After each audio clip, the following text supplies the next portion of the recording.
मोदी जी बिहार के इलेक्शन को ऑपरेशन सिंदूर के बलबूते पर जीतना चाहते हैं। आप ऑपरेशन सिंदूर के बल पर बिहार को जीतने का जो ख्वाब देख रहे हैं, वो ख्वाब आपका पूरा नहीं होने वाला है। नमस्कार, स्टार टीवी बिहार देख रहे हैं आप। मैं हूं सानिया आपके साथ। कल नरेंद्र मोदी 2 दिवसीय दौरे पर बिहार आए हुए थे। पटना में रोड शो था। पूरा एयरपोर्ट से लेकर इनकम टैक्स गोलंबर तक ये रोड शो था। लेकिन एक बात जो है सभी को खटक रही थी कि नरेंद्र मोदी ने रोड शो तो किया, लेकिन कभी गाड़ी से बाहर नहीं निकले, ना ही लोगों से मिले। तो क्या ये सही था? लेकिन इसी मुद्दे पर जनसुराज में महिला नेत्रियों ने प्रेस वार्ता किया। पहले जरा सुनिए कि महिला नेत्रियों का क्या कुछ कहना है। जनसुराज के स्टेट प्रवक्ता हूँ। मेरे बगल में सरवर हुसैन साहब हैं, ये महासचिव हैं, और उनके बगल में सोनाली आनंद जी हैं। ये जनसुराज की बहुत तेज तर्रार और काबिल नेत्री हैं। जैसा कि आप सब जानते हैं, कल हमारे माननीय प्रधानमंत्री जी ने पटना में रोड शो किया, मगर ये रोड शो पूरी तरह फ्लॉप रहा। बिहार की जनता उस रोड शो में वो हर्ष उल्लास, वो जोश जनता में देखने को नहीं मिला और भीड़ भी जमा नहीं हुई। जिस तरह से मोदी जी ने उम्मीद की होगी कि बिहार की जनता, पूरे बिहार से लोग आएंगे और उनके रोड शो में शामिल होंगे और ऑपरेशन सिंदूर की वाहवाही करेंगे, तो उनको कल बिहार में निराशा ही हाथ लगी है। मोदी जी बिहार के इलेक्शन को ऑपरेशन सिंदूर के बलबूते पर जीतना चाहते हैं, मगर उनको ये मालूम नहीं है कि बिहार वासी अब इन चीज़ों से ऊपर उठ चुके हैं। राष्ट्रवाद एक है, जाहिर सी बात है कि हर बिहारी के दिल में अपने राष्ट्र, अपने हिंदुस्तान के लिए मोहब्बत है और जान देने, वक्त आने पर जान देने के लिए हर बिहारी तैयार होगा। लेकिन आप ऑपरेशन सिंदूर के बल पर बिहार को जीतने का जो ख्वाब देख रहे हैं, वो ख्वाब आपका पूरा नहीं होने वाला है। अब बिहार की जनता उतनी बेवकूफ़ नहीं है जितना बेवकूफ़ आप समझते हैं। बिहार में अब ऑपरेशन सिंदूर के इन्होंने जो किया है, अब ऐलान किया है कि अब घर घर सिंदूर बांटेंगे। तो सिंदूर बांटने से क्या बिहार की बेरोजगारी दूर हो जाएगी? बिहार की जनता की गरीबी दूर हो जाएगी? क्या सिंदूर की डुबिया हाथ में लेते ही कोई ऐसे जादू होगा कि पलायन रुक जाएगा, स्वास्थ्य की हालत सुधर जाएगी, शिक्षा की हालत सुधर जाएगी और बिहार जो आखिरी पैदान पर है वो उछल करके, जंप करके अचानक जो है ऊंचे पैदान पर आ जाएगा? ऐसा नहीं होगा मोदी जी, आप गलतफहमी में हैं। प्रधानमंत्री जी अब जो है इस ऑपरेशन सिंदूर के बल पर अपने ब्रांड को चमकाना चाह रहे हैं। आपने देखा होगा कि अब एनडीए सरकार का कहीं जिक्र नहीं होता है, अब मोदी सरकार का ही नारा लग रहा है। मोदी जी, आप को जनता ने प्रधानमंत्री बनाया है।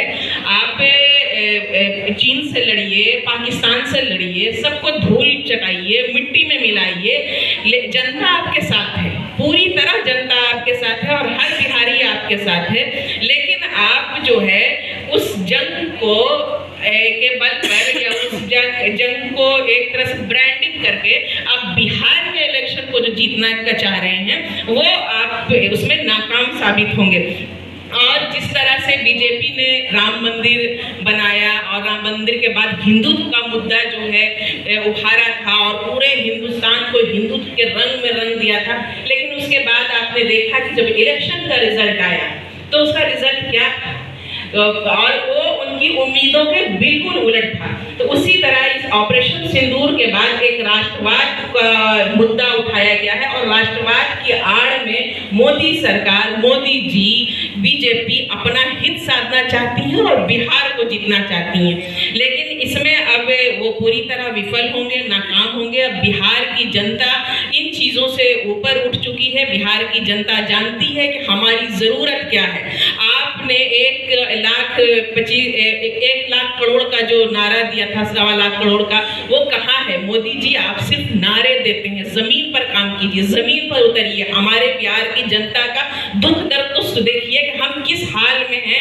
आप इतने सालों से प्रधानमंत्री प्रधानमंत्री बने हुए हैं, प्रधानमंत्री की कुर्सी पर बैठे हुए हैं, लेकिन बिहार की जनता के लिए आपने क्या किया? बिहार की जनता ने आपको हमेशा झोली भर भर कर वोट दिया है और आपसे उम्मीदें रखी हैं कि आप हमारे बिहार के लिए कुछ अच्छा करेंगे, हमारे बिहार की तरक्की के लिए कुछ करेंगे, लेकिन मोदी जी आपने कुछ नहीं किया है। इसलिए अब जनता अब तमाम पार्टियों से उठ चुकी है और उन सबको इस बार इलेक्शन में नकारने वाली है। बिहार की जनता अब जनसुराज के साथ आ चुकी है और आप अगली बार देखेंगे 2025 का जो रिजल्ट होगा वो इन तमाम पार्टियों की उम्मीदों से उलट होगा और बिहार की जनता आपको जनसुराज के साथ दिखेगी। अब आगे की बात हमारे महासचिव सरवर साहब करेंगे। बात पूरे देश को खटक रही है और उसी की और वो हमारा भी कहना है कि जिस ढंग से आप इसको सिर्फ बीजेपी या फिर अपनी उपलब्धि बता रहे हैं, ये बिल्कुल गलत है। ये जो भी प्रकरण हुआ है या जो भी वॉर फ्रंट हमने लड़ा है पाकिस्तान के साथ या जो भी जीत हमने हासिल की है, ये सिर्फ बीजेपी की उपलब्धि नहीं है। इसमें दो पहलू है, सरकार का साथ और हमारी सेना का साथ। जो सेना में हमारे जो एक्चुअल हीरोज थे उनकी बात हम यहाँ पे कर ही नहीं रहे हैं। करीब 43 लोगों ने जान गंवाई, उनकी चर्चा कहीं नहीं हो रही है। जिन्हें हम अनसंग हीरोज कहते हैं उनकी बात को नहीं कर रहा है, लेकिन पूरे देश में घूम के हमने बीजेपी सरकार ने, मोदी सरकार ने, मोदी जी ने ऐसा कर दिया, मोदी जी ने पाकिस्तान को धूल चटा दिया कि एक देश के एक नेशनल लेवल पे अच्छा संदेश नहीं देता है। दूसरी बात ये कि जब आप इसको अकेले बीजेपी की उपलब्धि कैसे बता सकते हैं? जब हम वर्ल्ड लेवल पे इसका जब प्रचार करते हैं, हमने क्या एक्शंस लिया, उस पूरे प्रकरण में, ये पूरे प्रोसेस में मीडिया का भी बहुत बड़ा योगदान रहा है। जब मीडिया से अनुरोध किया गया कि आप किसी भी लाइव टेलीकास्ट को अभी एयर नहीं करेंगे, मीडिया ने पूर्ण सहयोग किया क्योंकि देश की सुरक्षा की बात है। जब वर्ल्ड लेवल पे, ग्लोबल लेवल पे जब आपको एक डेलीगेशन फॉर्म करना था, वहाँ पे आपके सारे विपक्षी दल भी आपके साथ आए। उन्होंने एक फोरम बनाया और वो हर देश में जाके, करीब 32 देशों में जाके भारत का पक्ष रख रहे हैं और बता रहे हैं। तो ये जो पूरी उपलब्धि है, आप अकेले बीजेपी की नहीं हो सकती। आपको अपने विपक्षी दलों का भी नाम लेना होगा, उनकी भी सहयोगिता की भागीदारी को मानना होगा। तीसरी चीज़ ये, जब आप इसको इतना बड़ा ग्लोरीफाई कर रहे हैं कि सिंदूर को कभी पूरा भारत नहीं भूलेगा, बिहार नहीं भूलेगा, तो जब आप बिहार आए हैं और जब अपने पार्टी के मंत्री के बेटे की शादी में या एंगेजमेंट में शामिल होते हैं, वो आपको इम्पोर्टेंट लगता है, लेकिन आप जब हमारे बिहार के एक जो शहीद इस पूरे में शहीद होते हैं, आप उनसे मिलने की कोशिश भी नहीं करते। आप उनसे मिलने की, आप उन्हें मिलने बुला सकते थे, लेकिन यही यहाँ पे साबित करता है कि राजनीतिक एजेंडा ऊपर है नेशनल चीज़ों से, या फिर पॉलिटिकल एजेंडा बाकी चीज़ों से ऊपर है।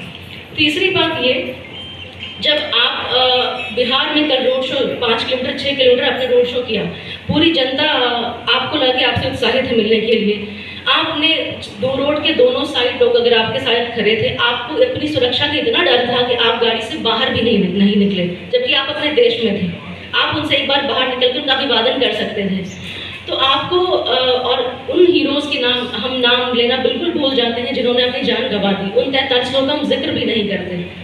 तीसरी चीज़ ये कि आप महिलाओं को बहुत ही भावनात्मक रूप से इमोशनली उन्हें कनेक्ट करना चाहते हैं ऑपरेशन सिंदूर से। तो आप महिलाओं के लिए कुछ ऐसा कार्य करें ना जो उनके जीवन में परिवर्तन ला सके। भले ही आप उनकी रोजगार पे काम करिए, शिक्षा पे काम करिए। इन मुद्दाओं को हमेशा बीजेपी या अन्य पार्टी साइड में रखती है।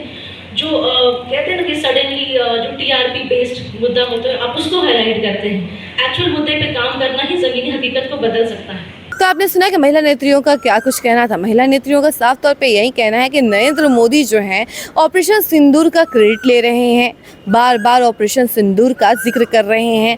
वन मैन आर्मी यानी कि अकेले ही हर चीज़ का क्रेडिट ले रहे हैं। जितनी भी चीज़ें होती हैं पॉजिटिव मायने में, उन सभी चीज़ों का क्रेडिट नरेंद्र मोदी खुद पर ले लेते हैं। भले ही उसमें कितने लोग ही क्यों ना इन्वॉल्व हो, भारतीय वायुसेना ही क्यों ना इन्वॉल्व हो, लेकिन उसका क्रेडिट सिर्फ और सिर्फ नरेंद्र मोदी खुद पर लेते हैं।